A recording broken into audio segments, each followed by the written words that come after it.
जय माता जी की। नवरात्रि का तीसरा दिन माता दुर्गा की तीसरी शक्ति चंद्रघंटा के रूप में पूजन किया जाता है। नवरात्रि उपासना में तीसरे दिन इन्हीं के विग्रह का पूजन आराधन किया जाता है। इनका यह स्वरूप परम शांतिदायक और कल्याणकारी है। इनके मस्तक में घंटे के आकार का अर्धचंद्र है।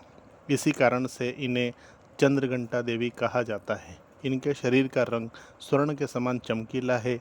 इनके 10 हाथ हैं। इनके 10 हाथ में खड़ग आदि शस्त्र तथा बाण आदि अस्त्र विभूषित है। इनका वाहन सिंह है। इनकी मुद्रा युद्ध के लिए उद्यत रहने की होती है।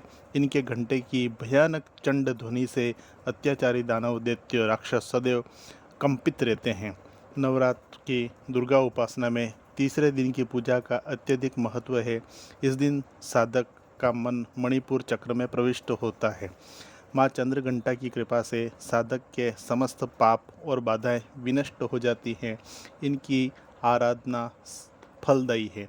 इनकी मुद्रा सदैव युद्ध के लिए अभिमुख रहने की होती है, अतः भक्तों के कष्ट का निवारण यह अत्यंत शीघ्रता से कर देती है। इनका वाहन सिंह है, अतः इनका उपासक सिंह की तरह पराक्रमी और निर्भय हो जाता है।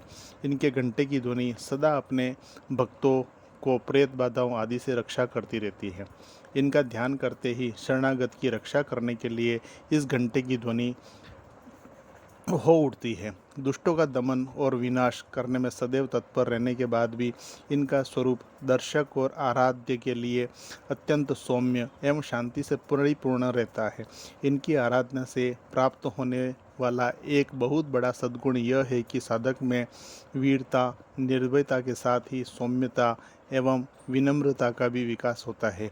उसके मुख, नेत्र तथा संपूर्ण काया में कांति गुण की वृद्धि होती है। स्वर में दिव्य अलौकिक माधुर्य का समावेश हो जाता है। माँ चंद्रघंटा के भक्त और उपासक जहाँ भी जाते हैं, लोग उन्हें देखकर शांति और सुख का अनुभव करते हैं। ऐसे साधक शरीर से दिव्य प्रकाश युक्त परमाणुओं का अदृश्य विकिरण होता है। यह दिव्य क्रिया साधारण चक्षुओं से दिखाई नहीं देती, किंतु साधक और उसके संपर्क में आने वाले लोग इस बात का अनुभव भली भांति करते रहते हैं। माता का उपासना से हम समस्त सांसारिक कष्टों से विमुक्त होकर सहज ही परम पद के अधिकारी बन जाते हैं। हमें निरंतर उनके पवित्र विग्रह को ध्यान में रखते हुए साधना की ओर अग्रसर होने का प्रयत्न करना चाहिए। उनका ध्यान हमारे इहलोक और परलोक दोनों के लिए परम कल्याणी और सद्गति को देने वाला है।